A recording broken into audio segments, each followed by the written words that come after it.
Welcome to Cheat Sheet Tales, where secrets slip, lies unravel, and the truth always has a twist. Real stories, raw confessions, shocking betrayals. Drop a comment if you've ever caught a red flag too late. Now, let's get into today's tale. He slapped the table so hard the silverware jumped. Everyone at the dinner table froze. My mother gasped and my brother flinched, but neither of them looked nearly as shocked as I felt.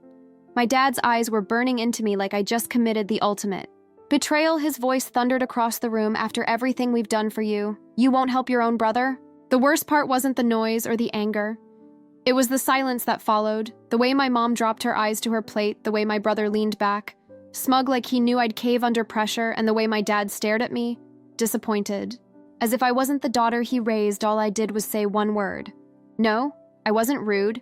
I wasn't disrespectful. I wasn't emotional. I just said no. I wasn't going to put my name on a loan application for someone who had already defaulted 3 times, someone who blew through money faster than he could borrow it, someone who only came around when he needed saving.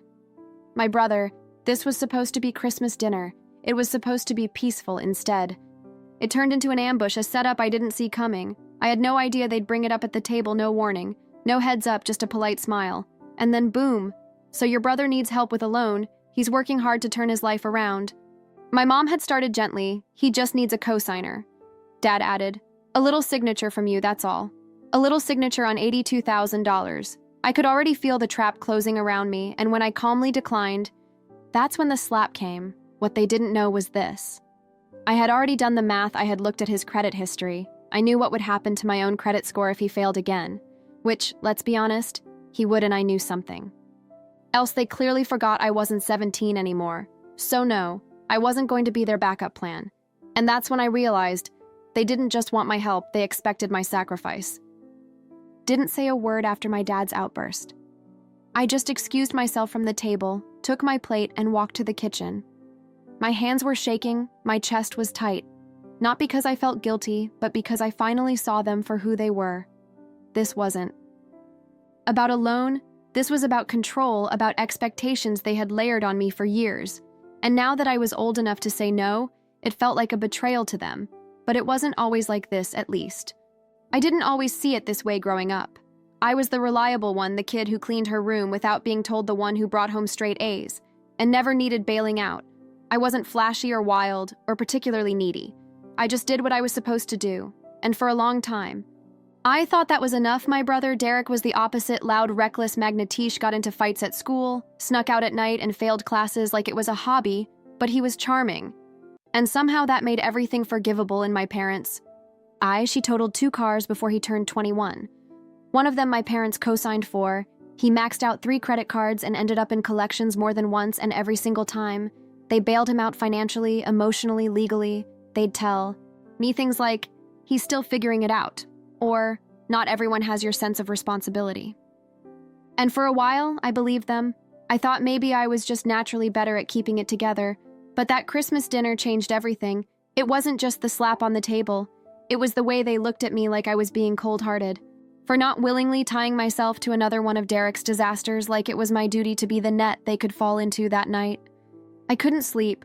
I lay in bed replaying every moment, how calmly I said no, how quickly it escalated, and how my brother didn't say a single word in his own defense. He just sat back and watched it unfold like it was a show he'd seen before, and knew the ending. To the next morning, I got a text from Mom. We didn't mean to upset you. We just hoped you'd support your brother in a time of need. I didn't answer. An hour later, one from Dad. Come talk to me face to face if you're going to disappoint your family like this. And finally from Derek. Don't worry about it. I'll find someone else who actually gives a damn. That one made me laugh. Not because it was funny, but because it was so perfectly on.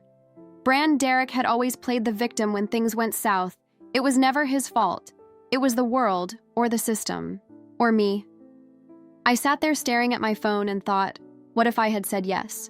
What if I had agreed to co-sign that loan? I knew what would have happened. He'd miss a few payments, go radio silent, and suddenly I'd be the one holding the bag. My credit ruined, my finances in jeopardy, and my family would still find a way to make me feel like it was my fault, so I did something I hadn't done in a long time. I pulled up Derek's financial history. I had access to some of it through an old account where we had once been joint users. Something from years ago, a shared subscription or utility we never fully closed through. I saw the full picture. He had defaulted on 2 major loans already. One of them was closed due to non-payment. The other was in active collections. His income history was a mess. He'd hopped between jobs every few months, no consistent employer, no savings, and the kicker. The loan he wanted me to co-sign wasn't just for school or rent or medical bills. It was for a startup, a personal brand consultancy, whatever the hell that means. This Instagram page was filled with motivational quotes and half-naked gym selfies. He called himself a lifestyle strategist, but he didn't even have a working website.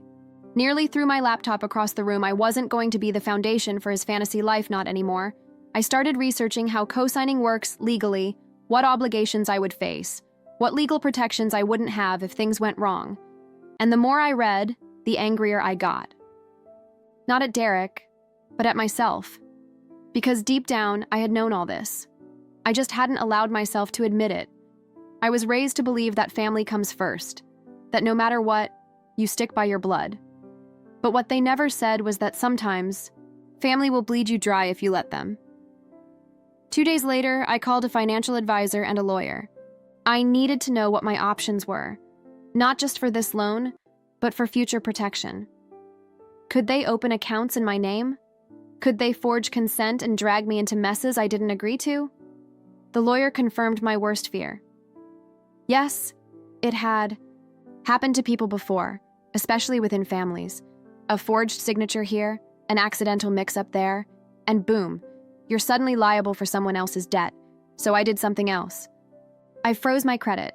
It's not a permanent solution, but it meant that no one, not even me, could open a new account or apply for credit without going through layers of verification. Then I sent a group email. Short, blunt, respectful. After reviewing the situation thoroughly, I've decided not to co-sign or lend my name to any financial agreements. This is final. I appreciate your understanding and will not be discussing it further. No one replied, not at first. A few hours later, my mom sent a single sentence. I just hope you can live with yourself if your brother loses everything. And that's when it hit me. They weren't worried about him. They were worried about what he'd take down with him, including their name, their reputation, and maybe even their money. I was never the golden child. I was the safety net, the backup plan, the one who never made trouble, so they could focus on the one who always did. That realization hurt more than I expected. The next week, I got a call from the bank. A voicemail, actually. Hi, this is Andrea from Capital National. We received your information regarding the joint application submitted under your name. We just have a few follow-up questions. Please call us back at your earliest convenience. Joint application? I never signed anything. I called the number back and asked for clarification. The agent on the phone hesitated, then said, "It seems there was a digital application submitted with your name and information. We just need verbal confirmation that you're aware of it." I told her I was absolutely not aware of it. I requested a full freeze and an investigation. The email confirmation I received an hour later had a PDF attached. It listed my name, my address, my social, my digital signature, forged. I felt my stomach drop. This wasn't a misunderstanding. This wasn't a mix-up. Derek had forged my information. I forwarded everything to my lawyer. She advised me to file a report, even if it was just to establish a record of identity theft. It could protect me later if things escalated, and that's when I knew. This wasn't just about one loan. This was war. I didn't scream. I didn't confront. I didn't even text him back. Instead, I quietly opened a new Google Drive folder and started uploading everything.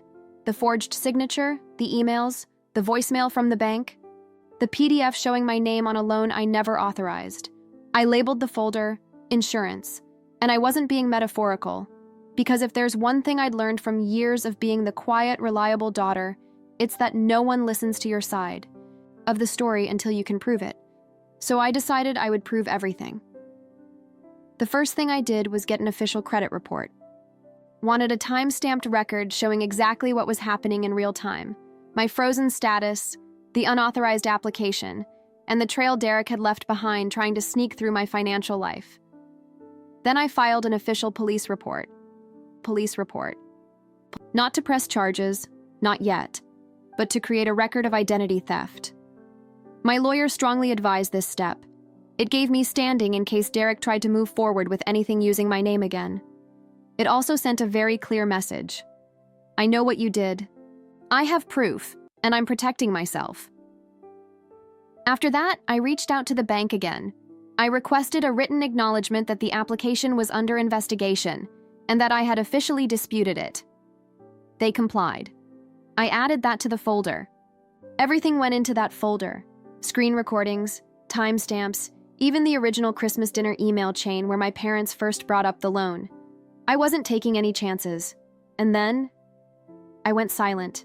No replies to texts, no family dinners, no check-ins, no explanations. I knew exactly what would happen next. They would panic, then guilt trip, then spin the story to make me look like the unreasonable one.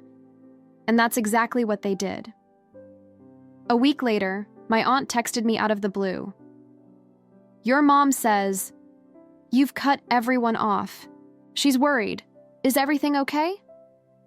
2 days later, I got a call from my old high school friend, whose mom was in the same church circle as my parents. "Hey, weird question. Did something happen with your brother? Your mom mentioned something about a family financial dispute." And finally, my cousin sent a screenshot from Facebook. My mom had made a post. A vague, sugary sweet guilt bomb of a post. When you raise your kids to be strong, independent thinkers, don't be surprised when they turn those strengths against you. All we wanted was unity. All we did was ask for help. The comments were exactly what you'd expect. Sympathy, assumptions. No one tagged me directly, of course. But they didn't have to. I scrolled in silence, heart pounding. Not with sadness, but with something colder. Clearer, they were going to burn me in public, so I built a firewall in private. That's when I made a decision. If they wanted to make this public, I'd make sure the truth could be public too. On my terms. I didn't start a fight. I didn't go on Facebook. Instead, I contacted the bank one final time and requested a written confirmation of identity theft investigation, along with an internal review summary. I wanted language that made it undeniable that the loan application was fraudulent. When I received it, I sent a simple email to my family's group thread. No anger, no drama, just facts. Hello all. Attached is a formal investigation summary from Capital National, confirming a forged loan application in my name. I have filed an identity theft report with the local police department, and my credit accounts have been secured. This situation has deeply affected my trust in our family. Until further notice, I will not be engaging in financial discussions with anyone. Please respect this boundary. My name.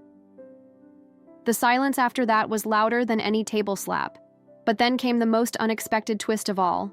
My dad called. I stared at the screen when his name popped up, for the first time in years. I hesitated, but curiosity got the better of me. I picked up. "Hey," he said. His voice wasn't angry, not even defensive, just tired. "We didn't know," he said quietly. "Your brother told us you agreed. He said you were just being dramatic at dinner." I didn't say anything. He showed us a screenshot, an email. Looked legit. I don't know how I interrupted. "You didn't think to ask me directly?" A pause. "We should have," he sighed. "I'm not asking you to forgive him, but I wanted you to know we didn't ask you to do something illegal. We didn't know it got that far." And I realized something else then. They weren't just upset that I said no. They were embarrassed. Because they believed him. Again. Because they let him drag them into this. Again. Because deep down, they knew I had always told the truth. And they had chosen to ignore it. That was the real betrayal. Not mine. Theirs. A few days after that, Derek finally reached out. An actual phone call, not a text. I let it go to voicemail. "I guess you won," he said. "Everyone thinks I'm some criminal now. Congrats." No apology, no accountability, just bitterness. But I didn't care. Because I wasn't done. I didn't want revenge. I wanted closure. So I gathered everything, every document, email, screenshot, and official report, and met with my lawyer one final time. I asked her to draft a legal notice that could be delivered to Derek and my parents if any future financial contact or coercion occurred. It was called a cease and desist, not because I thought they'd try again, but because I needed a boundary that didn't rely on hope. I signed the document, had it notarized, and sent copies to all three. My lawyer filed a copy with the police report as supplemental documentation. And then I did something I hadn't done in years. I took a vacation. Alone. No family, no drama, no sudden emergencies.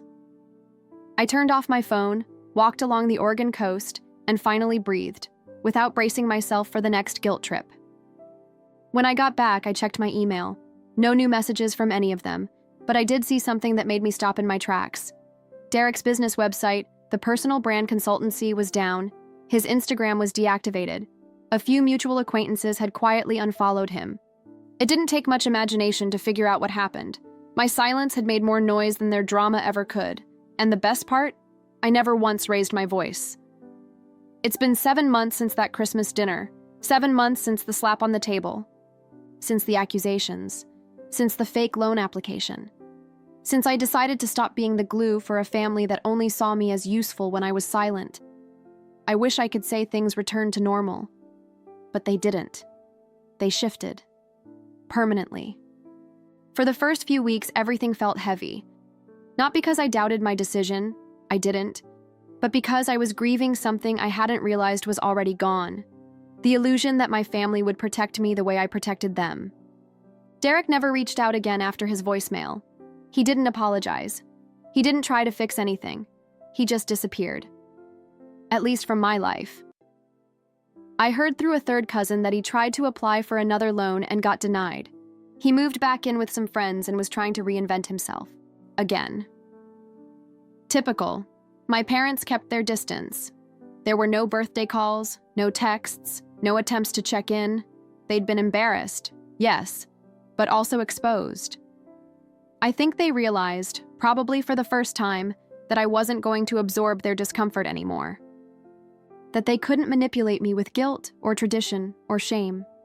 And when that failed, silence became their new strategy. And you know what? That silence was beautiful. I used to think boundaries were aggressive, that saying no would hurt. People that refusing to play a role in someone else's mess meant I wasn't loyal, or loving, or compassionate. But now I see it differently. Boundaries aren't walls, they're doors, with locks I control, and I finally locked the one that kept swinging open to chaos. In the months that followed, I started to rebuild, not just my credit, though yes, I did that too, but my peace, my sense of self, my ability to trust my instincts again. I found a therapist. I started journaling. I stopped filtering my decisions through the imaginary lens of what would my family think, and I did something no one in my family ever really understood. I rested. Not lazily, not aimlessly, but intentionally. I stopped answering emails past 6 p.m. I deleted every group chat I didn't want to be in. I changed my emergency contact to someone who actually shows up for me. And for the first time in years, I stopped feeling guilty about choosing myself. Then, one afternoon, I got a letter in the mail. It was from my mom. Not a card, not a call, a handwritten letter.